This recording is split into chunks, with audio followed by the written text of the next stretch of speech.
আলাইকুম, আমি ডক্টর নুসরাত। আজকে আবার চলে এসেছি 45 মিনিট রিভিউ অন সার্জারি সপ্তমতম ক্লাস নিয়ে। আজকে আমাদের টপিক হচ্ছে পেডিয়াট্রিক সার্জারি।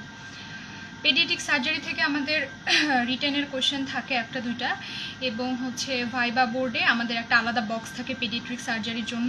তো স্পেশালি হচ্ছে ভাইবার জন্য আমাদের প্রিপারেশনটা ভালো মতো নিতে হবে পেডিয়াট্রিক সার্জারিতে। আর আমাদের হচ্ছে ঢাকা মেডিকেল কলেজের ক্ষেত্রে বলবো সেটা হচ্ছে যে আমাদের পেডিয়াট্রিক সার্জারি থেকে যদি কোনো টিচার থাকেন ভাইবা বোর্ডে, তারা হচ্ছে যে বিভিন্ন রকমের ছবি দেখিয়ে আমাদের ভাইবাটা স্টার্ট করেন।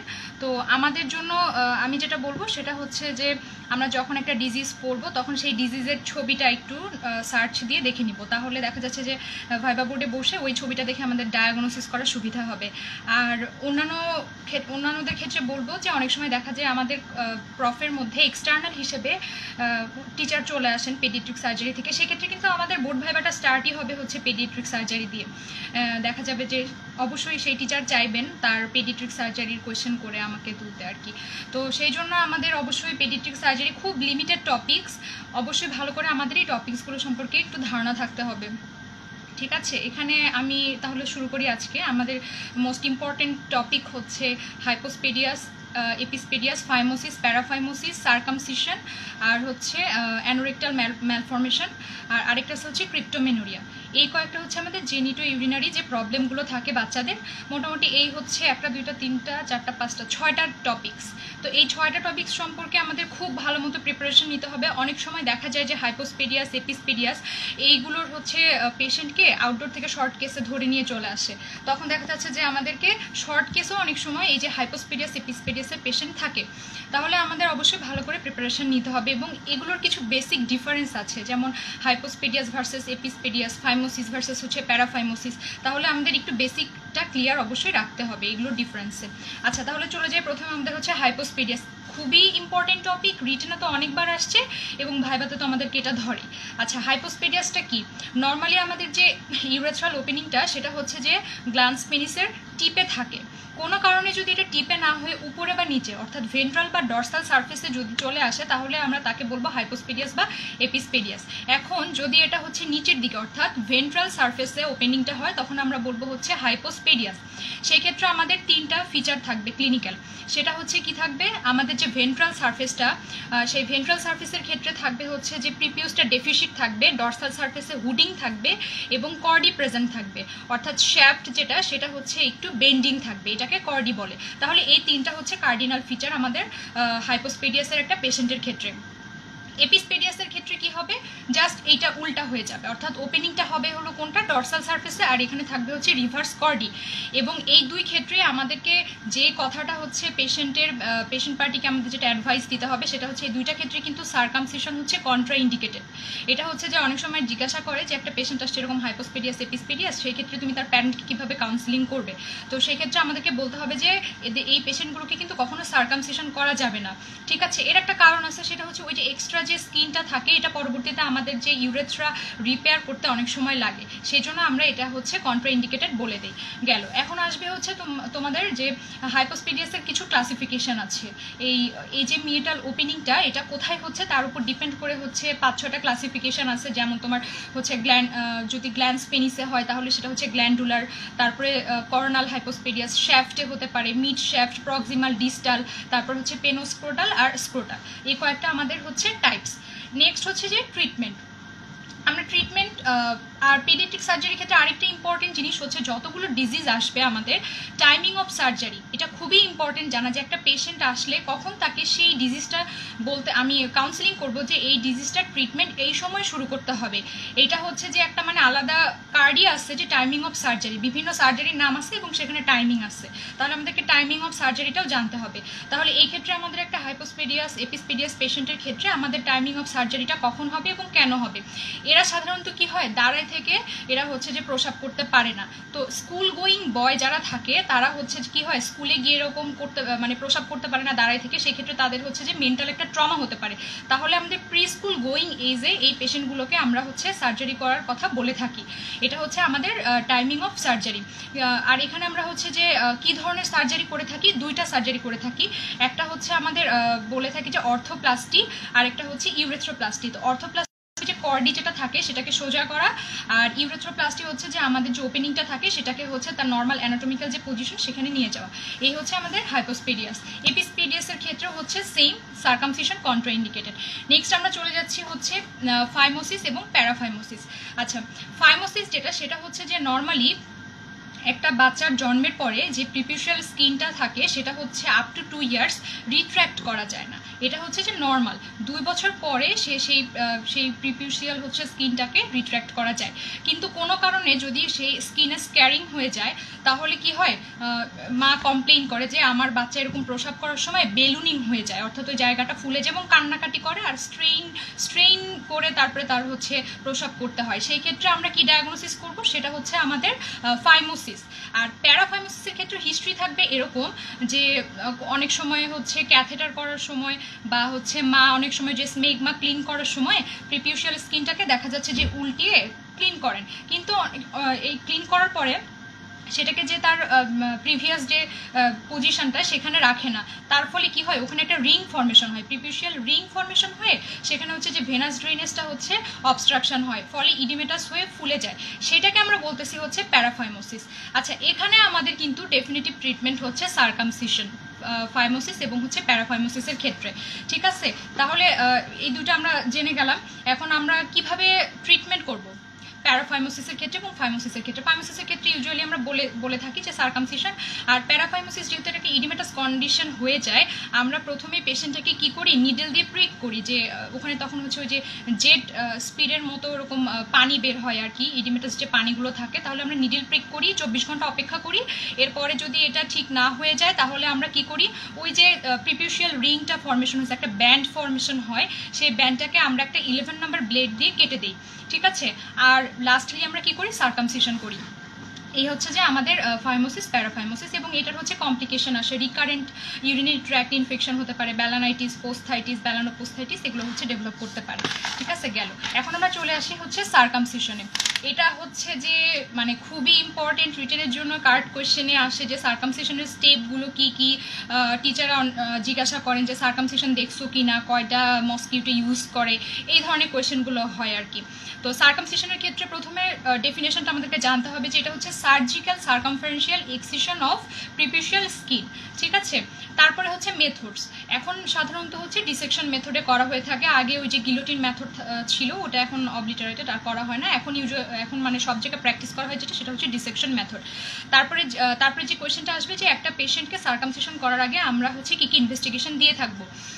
আমরা ইউজুয়ালি যে ইনভেস্টিগেশনগুলো দিই সেটা হচ্ছে যে তার একটা কমপ্লিট ব্লাড কাউন্ট করতে দিই, মানে হিমোগ্লোবিন পার্সেন্টেজটা দেখার জন্য করতে দিই। তারপরে হচ্ছে কি বাচ্চাদের তো আমরা তো জানি না যে সেই বাচ্চাটা এর আগে প্রিভিয়াসলি সার্জারি হয়েছে কিনা, তাহলে তার ব্লিডিং টেন্ডেন্সি থাকতে পারে, তার হচ্ছে যে ওই যে হিমোফিলিয়া থাকতে পারে, তাহলে এগুলোকে আমরা একটু হচ্ছে এক্সক্লুড করে নিব। সেই জন্য আমরা কি করব, ব্লিডিং টাইম দিব, ইউজুয়ালি এখন ক্লটিং টাইম দেয় না। তারপর হচ্ছে APTT, prothrombin time, platelet count. ঠিক আছে, আর একটু হিস্ট্রি নিয়ে নেব যে তার ফ্যামিলিতে মানে হচ্ছে ম্যাটার্নাল সাইডে, অর্থাৎ মামাতো ভাই বোন, খালাতো ভাই বোন, তাদের মধ্যে এরকম কোনো ব্লিডিং টেন্ডেন্সি আছে কি না, জাস্ট হচ্ছে হিমোফিলিয়াটাকে এক্সক্লুড করার জন্য। গেল আমাদের হচ্ছে কি কি ইনভেস্টিগেশন করব এবং কি কি হিস্ট্রি নিব। নেক্সট হচ্ছে যে আসবে অ্যানেস্থেশিয়া। আমরা কি অ্যানেস্থেশিয়া দিই, নার্ভ ব্লক দিই। এখানে কিন্তু আমরা লোকাল অ্যানেস্থেশিয়া দেই না। এখন এখান থেকে একটা কার্ড কোয়েশ্চেন আছে যে লোকাল অ্যানেস্থেশিয়া আমরা কোথায় দেই না এবং হচ্ছে advantage of local anaesthesia with adrenaline, এটা কিন্তু একটা কার্ড কোয়েশ্চেন। আচ্ছা, তাহলে বলে ফেলি যে লোকাল অ্যানেস্থেশিয়া এবং অ্যাড্রেনালিন আমরা একসাথে কোথায় কোথায় দেই না, যেগুলো জায়গাতে আমাদের এন্ড আর্টারি আছে, যেমন tip of finger, tip of toe, তারপর ইয়ার লোবিউল, তারপর টিপ অফ নোজ, হ্যাঁ, এইগুলো জায়গাতে আমরা, এবং এই যে সার্কামসিশন করার সময় আমরা হচ্ছে লোকাল অ্যানেস্থেশিয়া উইথ অ্যাড্রেনালিন দেই না।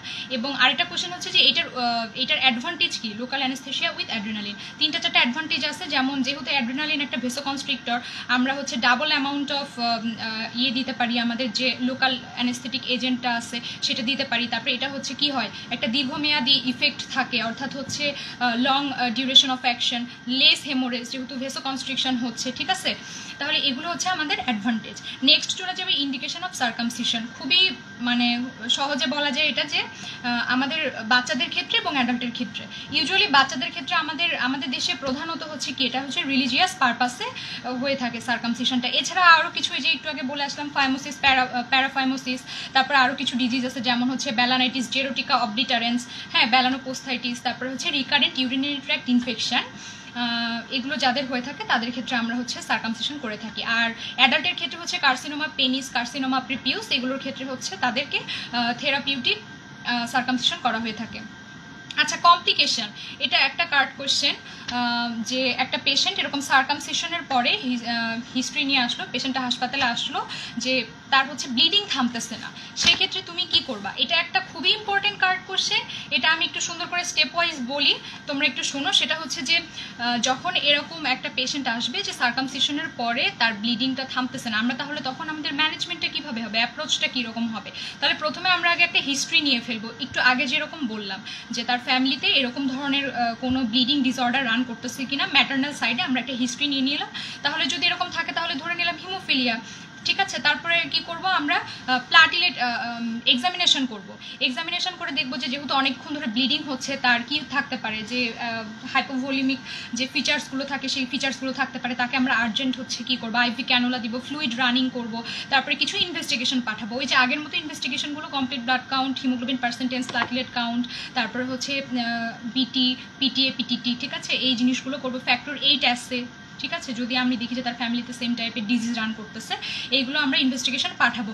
নেক্সট কি করব, যে আমাদের হচ্ছে ব্লাডটা ম্যানেজ করতে হবে, ব্লাড দিতে হবে। এখানে জিজ্ঞাসা করে যে বাচ্চাদের ক্ষেত্রে ব্লাড আমরা কিভাবে দিই, মানে হিসাবটা সেটা হচ্ছে যে 20 ml per kg body weight, এই হিসাবে আমরা হচ্ছে ব্লাডটা জোগাড় করে ফেলবো। আচ্ছা, ক্রস ম্যাচিং করে আমরা প্রিপেয়ার করে ফেললাম, ব্লাড দেওয়া শুরু করলাম।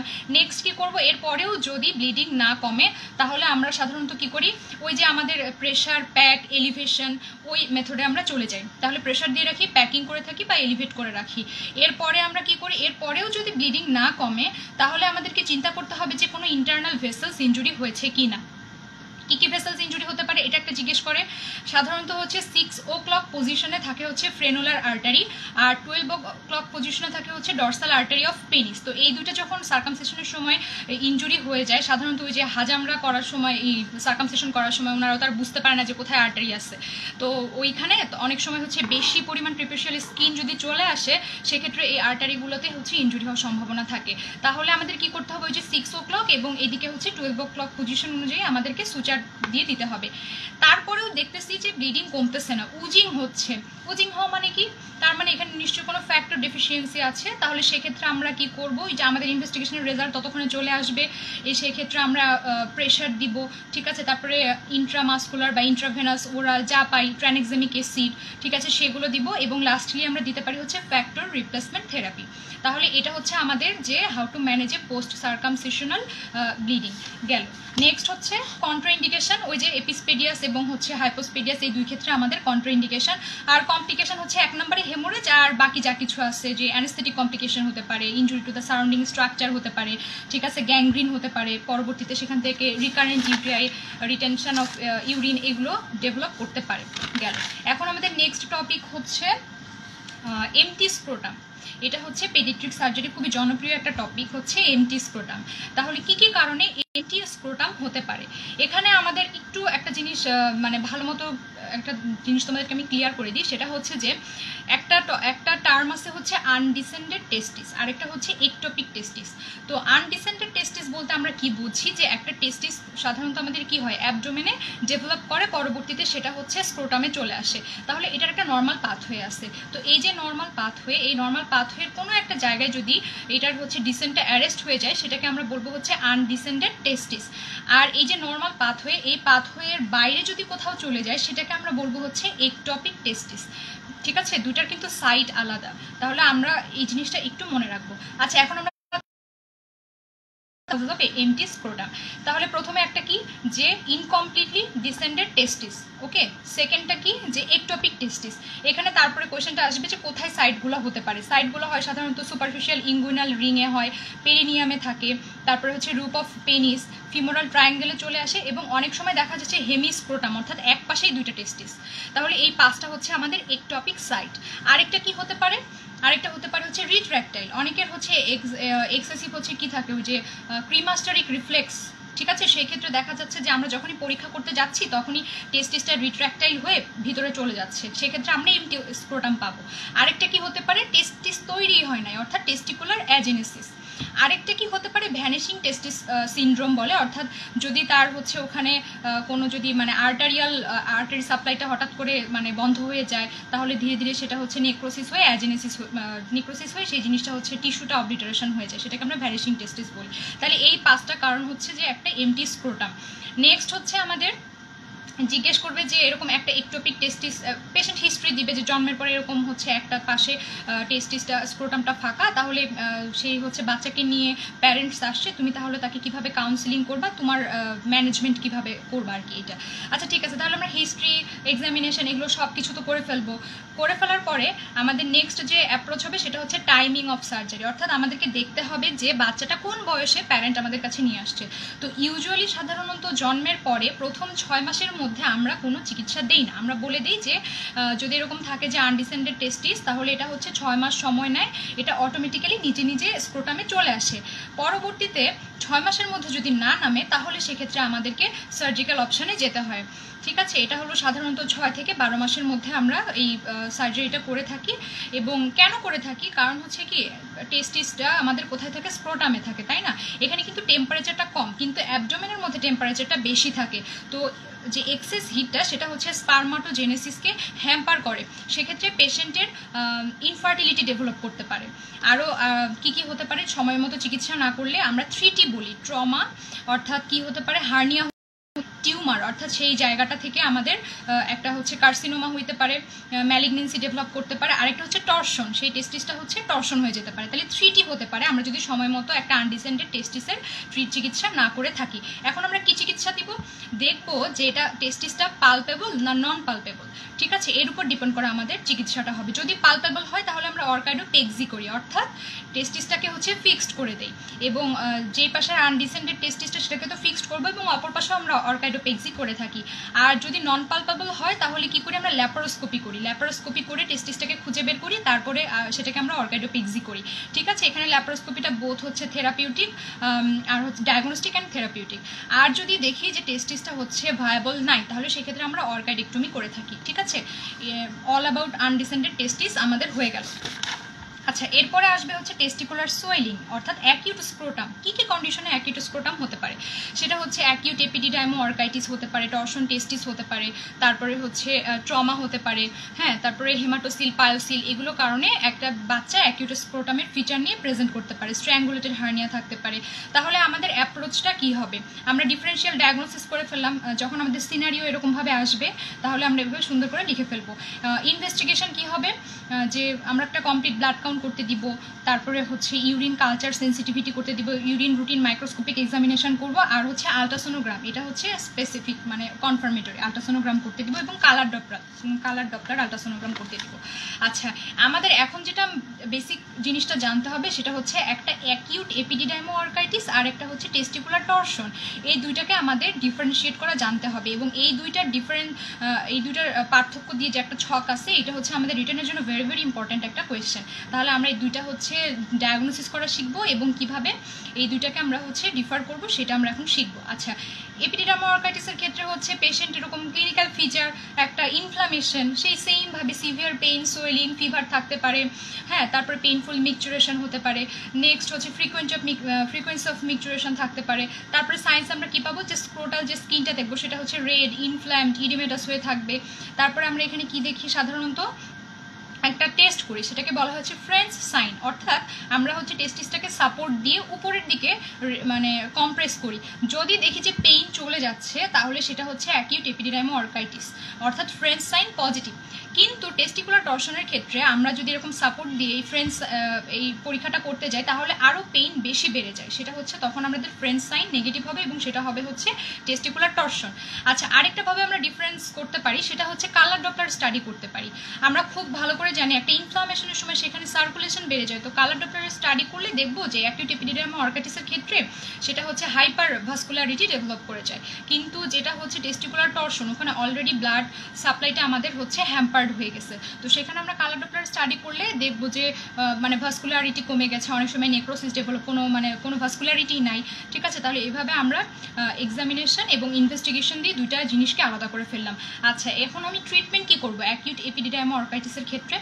রেস্ট, তারপরে তার হচ্ছে যে নিউট্রিশন, তারপরে তাকে বেশি বেশি ফ্লুইড খেতে বলবো, একটা অ্যাপ্রোপ্রিয়েট অ্যান্টিবায়োটিক দিব, ঠিক আছে, তারপরে তাকে হচ্ছে স্ক্রোটাল সাপোর্ট দিব। এই হচ্ছে আমাদের ট্রিটমেন্ট। নেক্সট হচ্ছে এখানে আরেকটা সিনারিও যেটা আসে যে সাধারণত যে বাচ্চাদের একটা মামসের হিস্ট্রি দেয়, হ্যাঁ, এখানে গলা ফুলে গেছে, জ্বর আসছে, ঢোক গিলতে অসুবিধা হচ্ছে, তারপরেই তার এই জিনিসটা ডেভেলপ করছে স্ক্রোটাল সুইলিং, তাহলে আমাদের ওই যে মামস থেকে অর্কাইটিস হতে পারে। এটা হচ্ছে যে আমাদের রিটেনের সিনারিও হিসেবে আসতে পারে। আচ্ছা, টেস্টিকুলার টর্শনের ক্ষেত্রে খুবই একটা ইম্পর্টেন্ট জিনিস আমি এখন বোঝাবো, সেই জিনিসটা একটু বোঝো। সেটা হলো টেস্টিকুলার টর্শন যখন হয় তখন আমরা একটা এক্সামিনেশন করি। একটু আগেই তো বলে ফেলেছি যে ফ্রেঞ্চ সাইন, এখানে হচ্ছে ফ্রেঞ্চ সাইনটা হচ্ছে নেগেটিভ থাকে। আরেকটা জিনিস হচ্ছে যে টেস্টিসের নর্মাল অ্যানাটমিক্যাল পজিশন, ঠিক আছে, এটা হলো কি ওই যে নর্মালি আমরা একটা বই খুললে যেরকম হয়, অর্থাৎ এইভাবে, সবাই এইভাবে একটু দেখো, চিন্তা করে। আপার পোলটা কি থাকে? আপার পোলটা হচ্ছে ফরওয়ার্ড এবং মিড লাইন থেকে হচ্ছে অ্যাওয়ে ফ্রম মিড লাইন, আর এই যে লোয়ার পোলটা যেটা, সেটা কি থাকে? ব্যাকওয়ার্ড থাকে এবং টুয়ার্ডস দ্য মিড লাইন থাকে। অর্থাৎ একটা বই আমরা যেভাবে খুলে পড়াশোনা করি, এটা হচ্ছে নর্মাল টেস্টিসের পজিশন, ঠিক আছে। টর্শন হলে কি হয়ে যায়? ও আচ্ছা, আরেকটা জিনিস, এটা যে লং অ্যাক্সিস সেটা থাকবে হচ্ছে ভার্টিক্যালি। তাহলে তিনটা পয়েন্ট কিন্তু বলে ফেললাম, upper pole, lower pole, long axis. এটা হচ্ছে নর্মাল অ্যানাটমিক্যাল পজিশন। তারপরে যখন টর্শন হয় তখন কি হয়? এক্সামিনেশন করে আমরা কি পাই? যখন টর্শন হয় ঠিক এই জিনিসটা এরকম হয়ে যায়, ঠিক আছে, মানে এরকম থাকে তো এরকম হয়ে যায়। তাহলে আপার পোলটা টুয়ার্ডস দ্য মিড লাইন চলে আসে, আর লোয়ার পোলটা চলে যায় হচ্ছে away from the mid line, আর যে লং অ্যাক্সিসটা থাকে সেটা হচ্ছে চলে আসে হরাইজন্টাল পজিশনে, ঠিক আছে। তাহলে একটা টর্শন অফ টেস্টিসের বাচ্চা যদি আসে, তাহলে আমি এক্সামিনেশন করে সায়েন্সের ক্ষেত্রে এটা লিখবো যে আপার পোলটা এরকম towards the mid line, lower পোলটা হচ্ছে away from the mid line, এবং যে ভার্টিক্যাল লং অ্যাক্সিসটা আছে সেটা হচ্ছে হরাইজন্টাল। এটা কিন্তু মানে আমাদের অবশ্যই খাতায় লিখতে হবে, ঠিক আছে। গেল, এখন আমাদের ইনভেস্টিগেশন ওই যে ডপলার আল্ট্রাসাউন্ড করবো, যেটা হচ্ছে কনফার্মেটরি। নেক্সট হচ্ছে যে টাইমিং অফ সার্জারি। একটা টর্শন অফ টেস্টিস আসলে আমরা কতক্ষণের মধ্যে সার্জারি করব? বলা হয়ে থাকে যে হচ্ছে উইদিন 6 আওয়ার্স। 6 আওয়ার্সের পরে আর সেই টেস্টিসটাকে বাঁচানো যায় না। 12 ঘন্টা পার হয়ে গেলে নেক্রোসিস ডেভেলপ করে যায়। তাহলে অ্যাজ সুন অ্যাজ পসিবল, অর্থাৎ 6 ঘন্টার মধ্যে, একদম যখনই টর্শন অফ টেস্টিস হবে, আমার যদি কোনো ইনভেস্টিগেশন কালার ডপলার করার চান্স নাও থাকে, তাহলে আমাকে কাউন্সিলিং করে সার্জারিতে চলে যেতে হবে, আমাকে এক্সপ্লোরেশন করতে হবে। এটা হচ্ছে কাউন্সিলিং করে নিতে হবে প্যারেন্টকে, যে আমি যদি 6 ঘন্টার মধ্যে ট্রিটমেন্ট সার্জারি না করি, কনফিউশন থাকলেও হতেও পারে অ্যাকিউট এপিডিডার্মাল অর্কাইটিস, কিন্তু সেটা কথা না, কথা হচ্ছে যে আমাকে এক্সপ্লোর করতে হবে উইদিন 6 আওয়ার্স। এটা হচ্ছে আমাদের timing of surgery for testicular torsion. আচ্ছা, এখন আমরা কি করব, মানে ট্রিটমেন্টটা কি করব? আমরা হচ্ছে সাধারণত কি করি, ম্যানুয়ালি সেটাকে হচ্ছে তার আগের যে অ্যানাটমিক্যাল পজিশন সেখানে নিয়ে যাওয়ার চেষ্টা করি। তাহলে এই যে আমাদের টর্শন অফ টেস্টিস হয়ে আছে, ঠিক আছে, তাহলে আমাদের এই যে রাইট সাইডেরটাকে কি করি, অ্যান্টি ক্লকওয়াইজ রোটেট করি, আর লেফট সাইডেরটা কি হচ্ছে ক্লকওয়াইজ রোটেট করলে সেটা হচ্ছে আবার অ্যানাটমিক্যাল পজিশনে চলে গেল, ঠিক আছে, শেষ। এরপরে আমরা দেখব যে যদি টেস্টিসটা 6 ঘন্টার এক্সপ্লোর না করতে পারি এবং 6 ঘন্টা, 12 ঘন্টা, 24 ঘন্টা পার হয়ে যায়, সেক্ষেত্রে আমাদের তো অর্কাইডেক্টমি করতেই হবে, কারণ সেটাকে তো আর রাখা যাবে না, নেক্রোসড টিস্যু। এই হচ্ছে যে আমাদের টোটাল টর্শন অফ টেস্টিস। ডিফারেন্সটা বলে ফেলেছি, এখান থেকে আর তেমন কিছু কোয়েশ্চেন আসে না। আর টেস্টিকুলার টিউমার, কী কী টিউমার কমনলি হয় বাচ্চাদের ক্ষেত্রে, এবং আমরা একটা টেস্টিকুলার টিউমার নিয়ে প্রেজেন্ট করবো, এরকম বাচ্চাদেরও হতে পারে, বড়দেরও হতে পারে। বড়দেরটা হচ্ছে আমাদের সার্জারিতে যখন করবো, সিস্টেমিক সার্জারিতে, তখন। আচ্ছা, পেডি সার্জারির ক্ষেত্রে কীরকম হতে পারে, যে টেস্টিসটা হচ্ছে সোয়েলিং, হার্ড হয়ে আসছে, হ্যাঁ, স্কিনগুলো হচ্ছে মোটা হয়ে গেছে, স্কিনটা মোটা থাকবে, মা কমপ্লেইন করবে, হ্যাঁ, তারপরে বাচ্চা যদি একটু বুঝতে শিখে সে হচ্ছে হেভিনেস কমপ্লেইন করবে, হার্ড সারফেস থাকবে। তাহলে আমাদের ওই যে ইনভেস্টিগেশন করবো, হিস্ট্রি নিব অ্যাজ ইউজুয়াল, ঠিক আছে। আর এখানে আমরা ট্রিটমেন্ট হচ্ছে রেডিওথেরাপি, কেমোথেরাপি, এভাবে বিভিন্ন স্টেজিং করে থাকি। এখানে একটা ইম্পর্টেন্ট কোয়েশ্চেন আসে যে এমসিকিউ এর জন্য কি কি আমরা টিউমার মার্কার দেখি, ঠিক আছে। এখানে human chorionic gonadotropin, alpha fetoprotein আর হচ্ছে ল্যাকটেড ডিহাইড্রোজিনেস, এই তিনটা জিনিস আমরা হচ্ছে ইনভেস্টিগেশনের মধ্যে করতে দিই, ঠিক আছে। এই হচ্ছে আমাদের টেস্টিকুলার টিউমার। নেক্সট হচ্ছে কিছু শর্ট নোট হিসেবে আসে, সেটা হচ্ছে ভ্যারিকোসিল, তারপরে হচ্ছে ফর্নিয়ার্স গ্যাংগ্রিন, হ্যাঁ, আর হচ্ছে নেক্রোটাইজিং ফ্যাসাইটিস। তাহলে এই তিনটা জিনিস আমরা হচ্ছে শর্ট নোট হিসেবে প্রিপারেশন নিয়ে নিব। গেল, এখন আমি একটা ইম্পর্টেন্ট জিনিস বলবো, সেটা হচ্ছে ফ্লুইড ম্যানেজমেন্ট। এটা খুবই ইম্পর্টেন্ট। ফ্লুইড ম্যানেজমেন্ট একটু সবাই শুনে নাও। এটা হচ্ছে যে আমাদের টিচাররা অনেক পছন্দ করেন এটা ধরতে, যদি ধরেন আর কি, তখন কিন্তু এই বেসিক জিনিসটা অবশ্যই আমাদেরকে পারতে হবে। আচ্ছা, ফ্লুইড ম্যানেজমেন্ট আমরা কিভাবে করব? যে একটা বাচ্চা হচ্ছে একদম 1 দিন বয়স, অর্থাৎ জন্মের প্রথম দিন, তাহলে তার ফ্লুইড ম্যানেজমেন্টটা কীরকম হবে? সাধারণত হচ্ছে 60 ml per KG per day. তারপরে সেকেন্ড ডেতে কি হবে? 80 হয়ে যাবে। থার্ড ডেতে কি হবে? 100 হয়ে যাবে। ফোর্থ ডেতে কি হবে? 120 ml per KG per day. তারপরে ফিফথ ডেতে কি হবে? 120ই থাকবে। তারপরে হচ্ছে 6 নম্বর দিন থেকে 9 মাস বয়স পর্যন্ত এটা হবে হচ্ছে 150 ml per KG per day, ঠিক আছে। তাহলে 1 থেকে 9 মাস পর্যন্ত আমাদের হয়ে গেল। এর পরবর্তীতে আমরা কিভাবে ফ্লুইড হিসাব করব? সেটা হচ্ছে যে প্রথম 10 কেজির জন্য, মানে বডি ওয়েট, প্রথম 10 কেজি বডি ওয়েটের জন্য আমরা দিয়ে থাকি হচ্ছে 100 ml per KG per day. Second 10 কেজির জন্য আমরা দিয়ে থাকি হচ্ছে 50 ml per KG per day. আর এই যে ফার্স্ট 10 কেজি, সেকেন্ড 10 কেজি, এর পরবর্তীতে প্রত্যেক কেজির জন্য আমরা হচ্ছে 20 ml per KG per day. তাহলে আমি একটু সহজ করে বুঝিয়ে দিই যে একটা বাচ্চা সে যদি কীরকম 27 কেজি না 37 কেজি ওজন সাপোজ, তাহলে আমরা কিভাবে হিসাব করব? ওই যে প্রথম 10 কেজির জন্য আমরা হিসাব করব হচ্ছে 100 ml per কেজি, তাহলে পরবর্তী 10 কেজির জন্য কি করব? 50 ml per কেজি, এবং তারপরে প্রতি কেজির জন্য হচ্ছে 20 ml per কেজি। তাহলে এটা হচ্ছে আমাদের ফ্লুইড ম্যানেজমেন্ট, একটা বাচ্চাকে কিভাবে ফ্লুইড ম্যানেজমেন্ট করব। আচ্ছা, এবার একসাথে আমার কাছে সবগুলো টাইমিং অফ সার্জারি লেখা আছে, আমি একটু বলে যাই, তোমরা শোনো। সেটা হচ্ছে একটা বাচ্চা যদি হার্নিয়া নিয়ে প্রেজেন্ট করে, তাহলে আমরা তার প্যারেন্টকে কখন বলবো টাইমিং অফ সার্জারি? সেটা হচ্ছে অ্যাজ সুন অ্যাজ পসিবল, কারণ হচ্ছে হার্নিয়া থেকে স্ট্র্যাঙ্গুলেশন হয়ে যেতে পারে, তার টেস্টিসটাকে আমাদের মানে বাঁচাইতে হবে, ঠিক আছে, না হলে ইনফার্টিলিটি ডেভেলপ করে যেতে পারে। তাহলে হার্নিয়ার ক্ষেত্রে বলবো অ্যাজ সুন অ্যাজ পসিবল। আচ্ছা, হাইড্রোসিলের ক্ষেত্রে কি হয়? ইউজুয়ালি আমাদের যে হাইড্রোসিলের ক্ষেত্রে কি হয়, এখানে হচ্ছে যে অ্যাবনর্মাল সেরাস ফ্লুইড জমা হয়ে যায়, হ্যাঁ, তাহলে আমরা 2 বছর অপেক্ষা করতে বলি। এই 2 বছরের মধ্যে দেখা যায় যে অনেক সময় ফ্লুইডটা অটো রিঅ্যাবজর্পশন হয়ে যায়, ঠিক আছে। যদি না হয় 2 বছর পরে আমাদেরকে সার্জারিতে যেতে হবে। আচ্ছা, এরপরে আম্বিলিকাল হার্নিয়া, সেটা হচ্ছে যে সাধারণত আমাদের পেশেন্টের প্রেজেন্টেশন কমপ্লিকেশনের উপর ডিপেন্ড করবে। ইউজুয়ালি 4 বছরের পরে আম্বিলিকাল হার্নিয়া অপারেশন করা হয়ে থাকে। Cleft lip, cleft palette.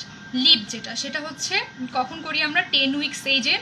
তার ওজন হতে হবে 10 পাউন্ড এবং হিমোগ্লোবিন পার্সেন্টেজ হতে হবে হচ্ছে 10, ঠিক আছে। আর ক্লেফট প্যালেটের ক্ষেত্রে হবে হচ্ছে বয়স হতে হবে 10 মান্থস, ওজন হবে 10 কেজি এবং হিমোগ্লোবিনটা সেম 10 গ্রাম পার্সেন্টেজ। নেক্সট হচ্ছে আনডিসেন্ডেড টেস্টিস। এটা একটু বলে ফেলেছি একটু আগে যে 6 মাসের পরে উইদিন হচ্ছে 6 থেকে 12 মাস যদি একা ডিসেন্ড না করে। আচ্ছা, টর্শন অফ টেস্টিস, এটা হচ্ছে আর্জেন্ট উইদিন 6 আওয়ার্স। তারপরে হচ্ছে হাইপোস্পেডিয়াস, এটা হচ্ছে যে প্রি স্কুল এজে। আর সার্কামসিশন, সেটাও আমরা হচ্ছে ইউজুয়ালি প্রি স্কুল গোয়িং এজে করতে বলে থাকি, ঠিক আছে। তাহলে টোটাল টাইমিং অফ সার্জারি আমাদের করা হয়ে গেল। এখন আমাদের নেক্সট কিছু করব। আচ্ছা, কিছু কার্ড কোয়েশ্চেন আমার এখানে একদম ডিরেক্ট তোলা আছে, যেগুলো একদম মানে ভাইবা বোর্ডে বসে কার্ড তুলে এই কোয়েশ্চেনগুলো আসতে পারে। আমি একটু তোমাদেরকে সেই কোয়েশ্চেনগুলো বলে যাই ছোট ছোট করে। সেটা হচ্ছে যে একটা বাচ্চার রেসপিরেটরি ডিস্ট্রেস নিয়ে আসলো, তাহলে কি কি ডিফারেন্সিয়াল ডায়াগনোসিস হতে পারে? কি কি হতে পারে? সেটা হচ্ছে বাইলেটারাল কোয়ানাল অ্যাট্রেসিয়া, এটা একটা surgical cause of respiratory distress in neonate. তারপরে হতে পারে কনজেনিটাল ডায়াফ্রামেটিক হার্নিয়া এবং ইভেন্ট্রেশন। তো কনজেনিটাল ডায়াফ্রামেটিক হার্নিয়া এটার হচ্ছে টাইপস আছে, এটা একটা কার্ড কোয়েশ্চেন। ডায়াফ্রামেটিক হার্নিয়া হচ্ছে 2 ধরনের, একটা হচ্ছে কনজেনিটাল এবং অ্যাকোয়ার্ড। অ্যাকোয়ার্ড যেটা, সেটা কি টাইপের হতে পারে? স্লাইডিং হতে পারে, ট্রমাটিক হতে পারে। আর যেটা হচ্ছে কনজেনিটাল, সেটা হচ্ছে 2টা ফোরামেন দিয়ে হতে পারে, অফ বগডালে, আর একটা হচ্ছে মর্গ্যাগনি, ঠিক আছে। আমাদের ডায়াফ্রামেটিক হার্নিয়ার টাইপস করা হয়ে গেল। নেক্সট কোয়েশ্চেন আসবে হচ্ছে যে একটা পেশেন্ট সিনারিও থাকবে যে ফ্লো দি ডিসচার্জ আসতেছে তার মুখ দিয়ে এবং এনজি টিউব পাস করে দেখা গেল যে 10 সেন্টিমিটারের বেশি যায় না। তোমার ডায়াগনোসিসটা কি? সেটা হচ্ছে ইসোফেজিয়াল অ্যাট্রেসিয়া। অর্থাৎ ইসোফেজিয়াল অ্যাট্রেসিয়া হলে আমরা যখন এনজি টিউবটা ইনসার্ট করব তখন দেখা যাবে 10 সেন্টিমিটারের বেশি যাচ্ছে না। গেল। নেক্সট আরেকটা ইম্পর্টেন্ট কোশ্চেন হচ্ছে যে পাররেক্টাল ব্লিডিং এর ডিফারেন্সিয়াল ডায়াগনোসিস কি কি হতে পারে, ঠিক আছে। এখানে আমরা সুন্দর করে ভাগ করে বলতে পারি যে পেইনফুল, পেইনলেস। পেইনফুলের মধ্যে কি থাকতে পারে? Anal fisher. পেইনলেসের মধ্যে হচ্ছে রেকটাল পলিপ থাকতে পারে। এছাড়াও আর কি কারণে পাররেকটাল ব্লিডিং নিয়ে প্রেজেন্ট করতে পারে একটা বাচ্চা, সেটা হচ্ছে ইন্টারসেপশন, মিকেলস ডাইভার্টিকুলাম যাদের থাকে, ভলভুলাস নিওন্যাটোরাম, তারপরে যাদের হচ্ছে ইনফেকশন থাকে, ইকোলাই, শিগেলা, এগুলো দিয়ে যদি ইনফেকশন হয়, আর এটা হচ্ছে ভাস্কুলার ম্যালফরমেশন। তাহলে এগুলো হচ্ছে আমাদের পাররেকটাল ব্লিডিংয়ের ডিফারেন্সিয়াল ডায়াগনোসিস। আচ্ছা, নেক্সট চলে আসি অ্যানাল ফিশার। মা কমপ্লেইন করবে যে বাচ্চা যখন ডেফিকেট করতে যায় তখন অনেক চিৎকার করে এবং হচ্ছে ব্লাড মিক্সড স্টুল হচ্ছে পাস হয়। তখন সেক্ষেত্রে আমরা মানে কি ডায়াগনোসিস করবো, এরকম হিস্ট্রি থাকে, মানে পেইনফুল আর কি। তাহলে আমাদের ডায়াগনোসিস হবে হচ্ছে অ্যানাল ফিশার। ইউজুয়ালি বাচ্চাদের কেন এটা বেশি হয়, বাচ্চাদের হচ্ছে অনেক সময় কনস্টিপেশন ডেভেলপ করে, হার্ড স্টুল থাকে, এবং যখন এরকম রিপিটেডলি কনস্টিপেশনের একটা হিস্ট্রি থাকে তখন আমরা একটু রেকটামের অ্যানাটমিটা চিন্তা করি। পোস্টেরিয়র যে ওয়ালটা তার পিছনে কিন্তু কি আছে, স্যাক্রাম, বনি, মানে হচ্ছে বনি ওয়াল আছে। তাহলে রেকটামের পোস্টেরিয়র ওয়ালের পরে কিন্তু ফ্যাটি টিস্যু অতটা থাকে না, এটা ডিরেক্ট হচ্ছে বোনের কন্ট্যাক্টে থাকে। তো যখন হার্ড স্টুল বারবার পাস হতে থাকে তখন সেই জায়গাটাতে রিপিটেড টিয়ার হয়, সেখান থেকে হচ্ছে অ্যানাল ফিশার ডেভেলপ করে। তাহলে এটা হচ্ছে আমাদের প্যাথোজেনেসিস। কেন, তাদের ট্রিটমেন্ট কি করব, অবশ্যই হচ্ছে তাদেরকে 1 নম্বর হচ্ছে ডায়েটারি মডিফিকেশন, তারা হচ্ছে ফাইবার জাতীয় খাবার খাবে, স্টুল যেগুলোতে সফট থাকবে সেগুলো খাবে। তারপর কি হবে, রেগুলার টয়লেট ট্রেনিং, বাচ্চাদেরকে শেখানো হয় যে তারা দিনের একটা নির্দিষ্ট সময় তাদেরকে টয়লেট করা শেখে, এটাকে বলা হয়েছে রেগুলার টয়লেট ট্রেনিং।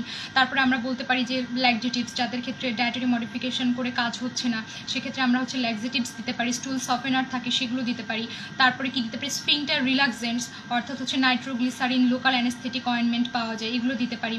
এবং সিজ বাথ কি বলা হয়ে থাকে, যে কুসুম গরম পানিতে ভায়োডিন দিয়ে আমাদেরকে মানে মাদেরকে বলা হয় থেকে বাচ্চাকে বসায় রাখতে হবে, ঠিক আছে। তাহলে অনেক সময় অ্যাক্টিভ পেইনফুল কন্ডিশন, তো এটা অনেক সময় সিজ বাথের আমরা পরামর্শ দিয়ে থাকি। আচ্ছা, রিফ্র্যাক্টরি কেসের ক্ষেত্রে কি করি, যে পেশেন্টগুলোর ক্ষেত্রে এই ডায়েটারি মডিফিকেশন এগুলো করেও কাজ হচ্ছে না, সেগুলোর ক্ষেত্রে আমরা হচ্ছে সার্জারিতে চলে যাই, ল্যাটারাল ইন্টারনাল স্ফিংটারোটমি, অর্থাৎ যে টাইট স্ফিংটারটা থাকে সেটাকে আমরা ইন্টারনালি গিয়ে কেটে দিই। এটাই হচ্ছে আমাদের অ্যানাল ফিশার সম্পর্কে সব কোয়েশ্চেন আর কি। আচ্ছা, নেক্সট হচ্ছে যে একটা বাচ্চা ভমিটিং নিয়ে প্রেজেন্ট করতেছে, তাহলে তার কি ডিডি হতে পারে। খুব সুন্দর মতো এখানে আমরা দুইটা ভাগে ভাগ করে পড়ে ফেলবো, একটা হচ্ছে প্রজেক্টাইল আর একটা নন প্রজেক্টাইল। তো নন প্রজেক্টাইলের ক্ষেত্রে ইউজুয়ালি কি কারণ থাকতে পারে, জার্ড থাকতে পারে, তারপরে হচ্ছে ইউটিআই এর সময় অনেক সময় পেশেন্ট হচ্ছে ভমিটিং নিয়ে প্রেজেন্ট করতেছে, নন প্রজেক্টাইল ভমিটিং, নর্মাল ফিভারেও অনেকের ভমিটিং হয়ে থাকে, মেনিনজাইটিস, সেপ্টিসেমিয়া, এগুলো নিয়ে সাধারণত বাচ্চারা নন প্রজেক্টাইল ভমিটিং নিয়ে প্রেজেন্ট করে। এবার আসে হচ্ছে প্রজেক্টাইল, এখানে আমরা আবার দুই ভাগে ভাগ করতে পারি, একটা হচ্ছে বিলিয়াস, নন বিলিয়াস, এগুলো আমরা সার্জারিতে পড়ছি, আমি ভাগ করে বললাম না, ঠিক আছে। তাহলে প্রজেক্টাইলের মধ্যে কি কারণ থাকতে পারে, 1 নম্বর কজ হচ্ছে ইনফেন্টাইল হাইপারট্রফিক পাইলোরিক স্টেনোসিস। আমাদের কিন্তু মনে রাখতে হবে এটাকে আমরা ইনফেন্টাইল, আমাদের কিন্তু অনেক গাইডে লেখা আছে কনজেনিটাল হাইপারট্রফিক পাইলোরিক স্টেনোসিস, কথাটা কিন্তু কনজেনিটাল না, কারণ ইনফেন্টাইল হাইপারট্রফিক পাইলোরিক স্টেনোসিস এটা হচ্ছে বাচ্চা জন্মের 2 থেকে 3 সপ্তাহ পরে ডেভেলপ করে, এটা কিন্তু নিয়ে বাচ্চা জন্মায় না। সো এটা একটা কনজেনিটাল ডিজিজ না। এখানে আমাদেরকে ডায়াগনোসিস লেখার সময় অবশ্যই সচেতন থাকতে হবে যে এটা হচ্ছে ইনফেন্টাইল হাইপারট্রফিক পাইলোরিক স্টেনোসিস। এটা হলো 1 নম্বর কজ বাচ্চাদের নন বিলিয়াস প্রজেক্টাইল ভমিটিং। এরকম একটা হিস্ট্রি থাকলে আমাদের ডায়াগনোসিস হবে হচ্ছে এটা IHPS, ঠিক আছে। আচ্ছা, নেক্সট হলো কি ইন্টেস্টিনাল অ্যাট্রেসিয়া, ডিউডেনাল হতে পারে, স্মল ইন্টেস্টিন, জেজুনাম, ঠিক আছে, যে কোনো জায়গাতেই অর্থাৎ ইন্টেস্টিনাল অ্যাট্রেসিয়া হতে পারে। তারপরে কি হতে পারে, অ্যানোরেক্টাল ম্যালফরমেশন, যত নিচে যাবে ভমিটিং তত লেটে আসবে, আর যত উপরের দিকে অবস্ট্রাকশন থাকবে তাদের প্রাইমারি প্রেজেন্টেশনটা হবে হচ্ছে ভমিটিং। এটা কিন্তু আমরা ইন্টেস্টিনাল অবস্ট্রাকশনের ক্ষেত্রে সার্জারিতে মানে পড়ে আসছি, ওয়ার্ডেও কিন্তু দেখে আসছি যে যত উপরের দিকে থাকবে পেশেন্টের 1 নম্বর কমপ্লেইন থাকবে ভমিটিং, যত নিচের দিকে যাবে তত পেশেন্টের 1 নম্বর কমপ্লেইন থাকবে হচ্ছে কনস্টিপেশন, এবং ভমিটিংটা হবে হচ্ছে সবার শেষে, ঠিক আছে। গেল ইন্টারসেপশন।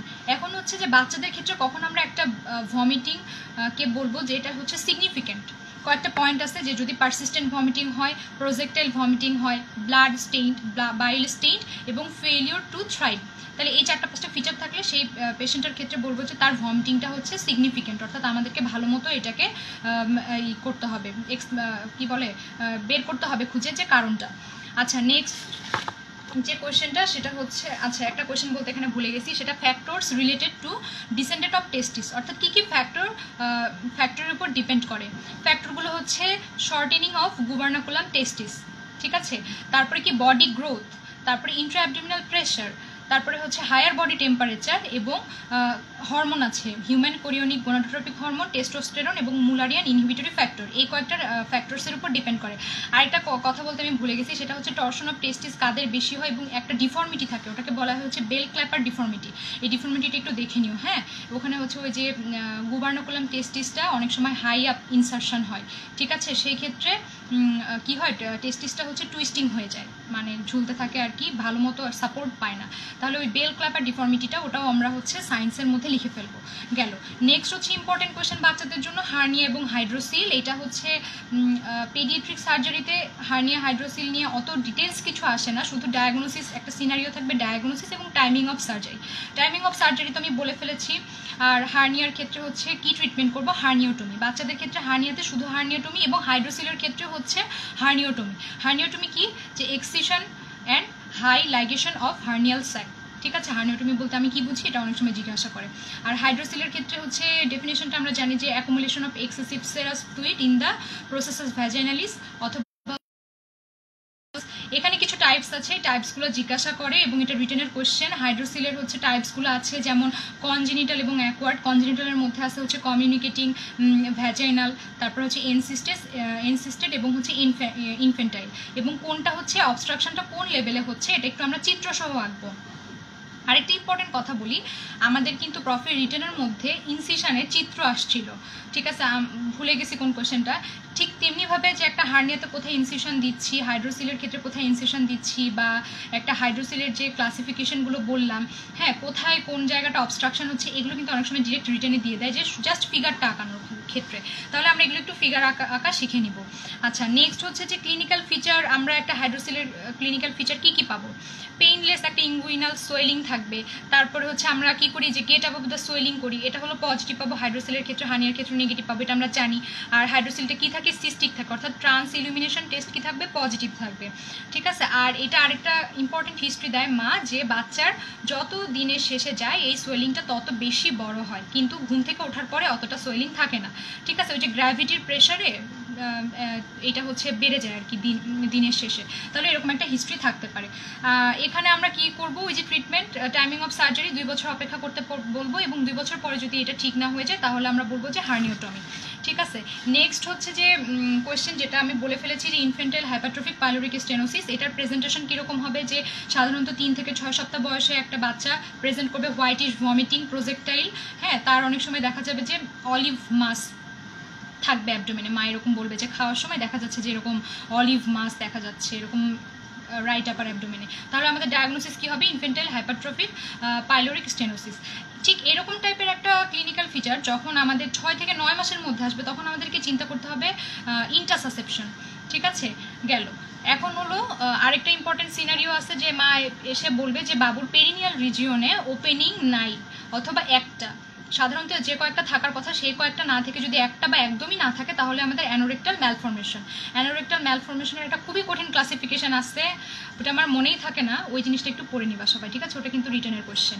আচ্ছা, তারপরে কজ আসবে নিউনেটাল অবস্ট্রাকশনের কজ, এটা আমি একটু আগে অলরেডি সবগুলো বলে ফেলেছি, ওই সেম জিনিসগুলো, এবং এটার ম্যানেজমেন্ট হবে প্রাইমারি, আমরা প্রথমে রিসাসিটেট করবো যে কোনো নিউনেটাল ইন্টেস্টিনাল অবস্ট্রাকশনের ক্ষেত্রে, যেহেতু তাদের ডিহাইড্রেশন থাকে, ফ্লুইডগুলো হচ্ছে থার্ড স্পেসে চলে যায়, যেহেতু সে খেতে পারে না, রিপিটেড ভমিটিং হয়, তার হচ্ছে ইলেকট্রোলাইট লস হয়, ঠিক আছে, এই জন্য এই ধরনের পেশেন্টকে প্রথমে আমাদের হচ্ছে রিসাসিটেট করতে হয়। তা এখানে একটা যে অসনাশরিম রেজিমেন বলে একটা কথা আছে একটা বাচ্চার ক্ষেত্রে, এটা পেডিয়াট্রিক সার্জারিতে কিন্তু জিজ্ঞাসা করে যে অসনাশরিম রেজিমেন বলতে তুমি কি বোঝো, ওই যে হসপিটালাইজেশন, ক্যানুলেশন, ফ্লুইড দেওয়া, ঠিক আছে, তারপরে অ্যান্টিবায়োটিক ইউজুয়ালি দেয় না, এখন অ্যান্টিবায়োটিকও অ্যাড করে আমাদের, যাই হোক ওইটা একটু সার্চ দিয়ে পড়ে ফেলো ওই রেজিমেন্টার মধ্যে কী কী ইনক্লুডেড আসছে। আর ট্রিটমেন্টের ক্ষেত্রে হচ্ছে যদি দেখি যে গাটটা ভায়াবল না, তাহলে আমরা কি করি, রিসেকশন এবং অ্যানাস্টোমোসিস করে থাকি। আরেকটা ইম্পর্টেন্ট কোয়েশ্চেন আছে যে কিভাবে আমরা বুঝবো যে একটা গাট ভায়াবল না নন ভায়াবল, এটা কিন্তু কার্ড কোয়েশ্চেন এবং রিটেন কোয়েশ্চেন।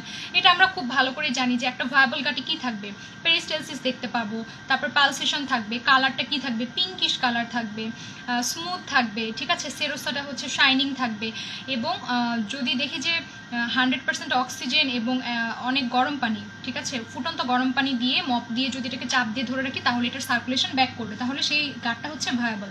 আর নন ভায়াবলের ক্ষেত্রে জাস্ট যেগুলো বললাম এগুলোর উল্টো, যে ডাল লাস্টারলেস থাকবে, ঠিক আছে, সেরোসাটা শাইন করবে না, তারপরে কি থাকবে, ফ্রায়াবল ফ্ল্যাবি থাকবে গাটটা, ঠিক আছে। তারপরে যে অক্সিজেন, তারপরে হট কম্প্রেশন দিলে সার্কুলেশন ব্যাক করবে না। তাহলে এটা হচ্ছে আমাদের ভায়াবল আর নন ভায়াবল গাটের ডিফারেন্স।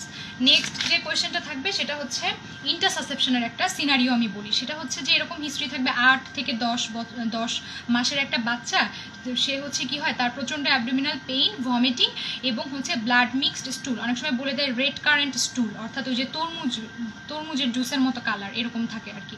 তাহলে তার ডায়াগনোসিস কি হবে, ইন্টারসাসেপশন। তাহলে এখানে হচ্ছে মা বলবে যে আমার বাচ্চা যখন কান্না করে তখন পা দুইটা উপরের দিকে অর্থাৎ পেটের দিকে তুলে কান্না করে, ড্রয়িং আপ লেগ, ঠিক আছে। তারপরে হচ্ছে যখন এই ব্যথাটা শুরু হয় তখন বাচ্চাটা পেল হয়ে যায়, প্যালো ডেভেলপ করে, এরকম একটা হিস্ট্রি দিবে। এবং ব্লাড মিক্সড স্টুল তো তুমি দেখতেই পাবা বা মাই কমপ্লেইন বলবে। আচ্ছা, সাধারণত বাচ্চাদের কোন ধরনের ইন্টারসাসেপশন বেশি হয়, এটা হচ্ছে ইলিওকলিক, এবং বড়দের ক্ষেত্রে হয় হচ্ছে কোলোকলিক, ঠিক আছে। ইন্টারসাসেপশনের কিছু ফ্যাক্টরস আছে, এটা আমরা একটু জানবো। আর নেক্সট হচ্ছে সায়েন্স, ওই সেমভাবে আমরা ডিহাইড্রেশনের ফিচার পাবো, তারপরে হচ্ছে কি দেখবো, ডিস্টেনশন দেখবো, একটা সসেস শেপ মাস পাবো, হ্যাঁ। আর এখানে একটা ইম্পর্টেন্ট সাইন পাবো যে রাইট আইলিয়াক ফোসাটা এমটি পাবো, এটাকে সায়েন্স অফ ডান্স বলে। আর ডিআরই করলে দেখবো যে ব্লাড মিক্সড স্টুল, ঠিক আছে। আমাদের সায়েন্সগুলো পড়া হয়ে গেলো। ইনভেস্টিগেশন সেমভাবে আলট্রাসোনোগ্রাম, এটা হচ্ছে যে আমাদের একদম কনফার্মেটরি। তারপরে বেরিয়া মিনিমা করতে পারি, সেক্ষেত্রে আমরা ক্ল সাইন পেয়ে থাকি, মানে হচ্ছে যে এই যে এরকম, অর্থাৎ একটা লুমেন আর একটা লুমেনের মধ্যে ঢুকে যায় না, তো উপরে যে লুমেনটা থাকে সেটাই যে এরকম দেখাইতে পারতেছি না আমি, মানে ক্ল সাইন, হ্যাঁ, ওই যে কাকে এরকম ক্ল সাইন থাকে আর কি বেরিয়া মিনিমা করলে। তাহলে এদের ক্ষেত্রে আমরা ট্রিটমেন্ট কি করব, সেম রিসাসিটেশন করব। আর এখানে আমরা দুই ধরনের করতে পারি, অপারেটিভ, নন অপারেটিভ। আমরা হচ্ছে নন অপারেটিভের মধ্যে কি করতে পারি, reduction by hydrostatic pressure, either by warm saline বা এয়ার দি। আর এতেও যদি কাজ না হয় তখন আমাদের অপারেশন করতে হয়। এখানে আমরা হচ্ছে যে যদি ভায়াবল থাকে তাহলে ম্যানুয়াল রিডাকশন করি, আর যদি ঘাটটা নন ভায়াবল থাকে তাহলে রিসেকশন অ্যানাস্টোমোসিস করে ফেলি, গেল। তারপরে হচ্ছে আমাদের কিছু শর্ট নোট পড়তে হবে, ভলভোলাস এবং মিকোনিয়াম আইলিয়াস, ঠিক আছে। এই দুটো শর্ট নোট আর ডিটেলস পড়ে ফেলবা। হার্শপ্রাং ডিজিজের ক্ষেত্রেও সেম, এটা আমাদের সার্জারির মানে পেডিয়াট্রিক সার্জারি না, জেনারেল যে অ্যাডাল্ট সার্জারি তারা হচ্ছে প্রেজেন্ট করে হার্শপ্রাং ডিজিজ নিয়ে, অনেক সময় বাচ্চাদেরও থাকে। তাহলে এইটা আমরা পড়ে ফেলবো। হার্শপ্রাং ডিজিজের ক্ষেত্রেও কি থাকবে, যে মা এরকম কমপ্লেইন করবে যে ডিলেড প্যাসেজ অফ স্টুল, বা স্টুলটা থাকবে হচ্ছে পেস্টের মতো, ঠিক আছে। ডিস্টেনশন থাকবে, ভমিটিং থাকবে, ওই যে ইন্টেস্টিনাল অবস্ট্রাকশনের আদার্স ফিচার নিয়ে প্রেজেন্ট করবে। তাহলে এখানে আমরা এখানে একটা ইম্পর্টেন্ট কোয়েশ্চেন জিজ্ঞাসা করে যে কিভাবে আমি কনফার্ম করবো হার্শপ্রাং ডিজিজের ক্ষেত্রে।